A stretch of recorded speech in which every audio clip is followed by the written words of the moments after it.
In 1977, two programmers picked up a $50,000 contract from the Central Intelligence Agency. The agency needed a relational database, a system that could organize and retrieve vast amounts of information about people, places, and events.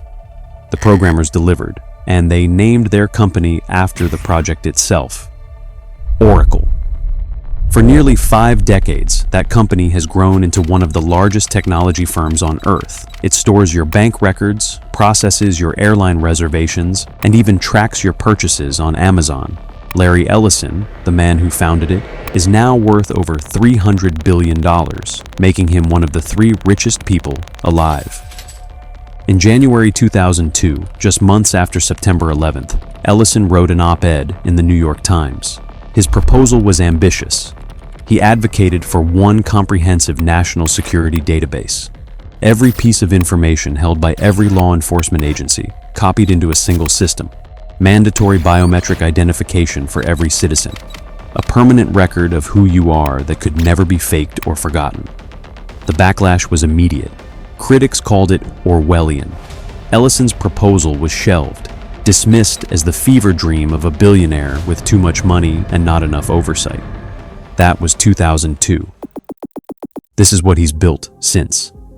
In January 2025, President Donald Trump stood at the White House alongside 3 men, Sam Altman from OpenAI, Masayoshi Son from SoftBank, and Larry Ellison from Oracle.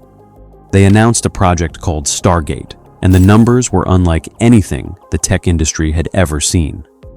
They announced a $500 billion investment requiring 10 gigawatts of computing power, the largest artificial intelligence infrastructure project in American history. To understand what 10 gigawatts means, that's enough electricity to power roughly 7.5 million homes, enough to keep the lights on in Chicago, Seattle, and San Francisco combined. Oracle and its partners aren't building that capacity to light homes or run factories.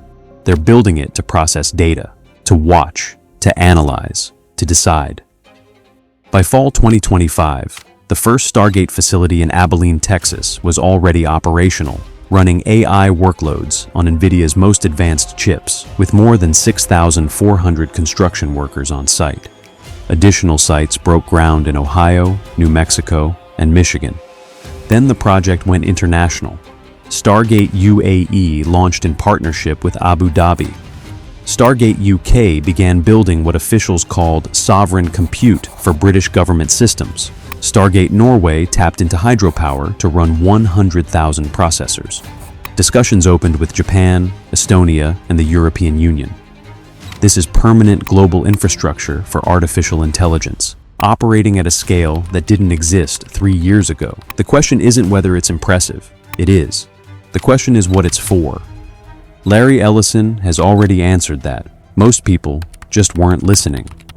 In September 2024, Ellison addressed Oracle's financial analyst meeting. For over an hour, he described his vision for AI to a room full of investors. Near the end, he explained what he believed artificial intelligence would do for law enforcement. "We're going to have supervision," he said. "Every police officer is going to be supervised at all times, and if there's a problem, our AI will report that problem and report it to the appropriate person." Then he described the other side of that equation. Citizens will be on their best behavior because we're constantly recording and reporting everything that's going on. This wasn't a warning, it was a product roadmap. And Oracle has spent years building every component required to make it real. Let's start with health records. In 2022, Oracle acquired Cerner, one of the largest electronic health records providers in the United States, for $28 billion. Including a $4.3 billion contract with the Department of Defense. That division, now called Oracle Health, serves over 9.5 million customers worldwide. Patient histories, diagnoses, psychiatric evaluations, all of it stored on Oracle's servers. Now add law enforcement. Oracle has built what it calls the Public Safety Suite, a platform that gives police departments computer-aided dispatch, records management, and body-worn cameras that connect directly to Oracle's cloud. Texas announced it would modernize its public safety systems on Oracle's platform. Agencies in Colorado also signed on. Last fall, Oracle added voice commands powered by AI that let officers query databases just by speaking, and cameras that activate automatically the moment an officer is dispatched. Wright County, Minnesota became one of the first places to deploy this new system. According to Oracle's own materials, the cameras record continuously and can stream live footage directly to command centers. Even when an officer thinks the camera is paused, the footage is still captured and stored. Accessing it just requires a subpoena. And then there's the headquarters move. Ellison announced Oracle would relocate to Nashville, the center of the American healthcare industry, home to over 900 health technology companies. When asked why, he was explicit. He wanted Oracle to be where the data is abundant. Think about what this architecture makes possible. A police officer in Texas pulls over a vehicle. The Oracle system runs the plates, pulls the registered owner's name. If that person has ever been treated at a hospital running Oracle Health, their medical history sits on the same cloud infrastructure. Your medical record contains things you might not want a police officer to see during a traffic stop. Things like mental health history, prescription medications, or past diagnoses. The only thing separating those records is a policy, and policies change. If Oracle only controlled health records and police body cameras, that would be enough to warrant concern. But late last year, Ellison's reach extended into something far more intimate. He gained influence over what 170 million Americans see when they open their phones. In December 2025, TikTok signed a deal to transfer control of its American operations to a consortium of investors. Oracle took a 15% stake and the title of Trusted Security Partner, but that title undersells the arrangement. According to internal memos reviewed by multiple outlets, Oracle will oversee the retraining of TikTok's recommendation algorithm, the system that decides which videos surface and which disappear, rebuilt from the ground up using American user data. Oracle will manage data storage for every US user. They'll also audit how content is pushed, which means they'll have authority over content moderation policies. The company that started as a CIA database project will now help determine what half of America watches, shares, and talks about. This isn't Oracle's first attempt. Years earlier, the company proposed a security arrangement called Project Texas, which the federal government rejected as insufficient. But this new deal goes further.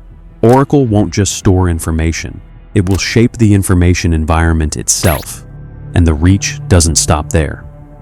Ellison's son David, through Skydance's merger with Paramount, now controls CBS, one of the oldest broadcast networks in the country. Larry Ellison himself has attempted to acquire Warner Bros. Discovery, which owns CNN, HBO, and dozens of others. He maintains a close relationship with President Trump, appearing alongside him at Stargate's announcement. When one man has influence over health records, police systems, social media algorithms, and broadcast networks, the boundaries between information, entertainment, and surveillance start to dissolve. Ellison told investors that citizens would behave because they know they're being watched. He wasn't describing a product, he was describing an ecosystem, and he's assembling it in public while most people scroll past without noticing. There's a place where Ellison's vision has already been realized. It sits 600 miles off the California coast, and it's been running for over a decade. Lanai is the sixth largest of the Hawaiian Islands, 140 square miles of volcanic terrain, home to roughly 3,000 people. In 2012, Larry Ellison purchased 98% of the island for $300 million. Today, he controls nearly everything on it. He owns both Four Seasons resorts. He owns the water utility and the wastewater system. He owns most of the commercial buildings in Lanai City. He owns the grocery store. He owns the newspaper. His management company, Pulama Lanai, operates the shuttle system and serves as the primary employer for most residents. Maui County Councilman Gabe Johnson has said publicly that local government has limited authority over public infrastructure there. Decisions about water, power, and transportation flow through Ellison's organization. Here's what makes Lanai significant. Residents describe stability. The resorts provide jobs. Ellison has invested in sustainable agriculture, solar power, and desalination. There's no traffic lights. Violent crime is virtually non-existent. The beaches are pristine. By most measures, it's one of the most peaceful places in America. That's precisely the point. Lanai shows that comprehensive private control over a community's infrastructure can be accepted, even welcomed, when it runs smoothly. Ellison has spent 12 years refining this model on 140 square miles of Hawaiian land. Now, he's scaling it. Oracle was founded to help the CIA organize information. Nearly 50 years later, Ellison's still building the same thing, just bigger. A world where every officer is watched, where citizens behave because they know they're being recorded, where artificial intelligence monitors, analyzes, and reports. He's not hiding any of this. The surveillance infrastructure is being assembled in public, piece by piece, contract by contract. The only thing that would slow it down is if people started paying attention, and so far, they haven't.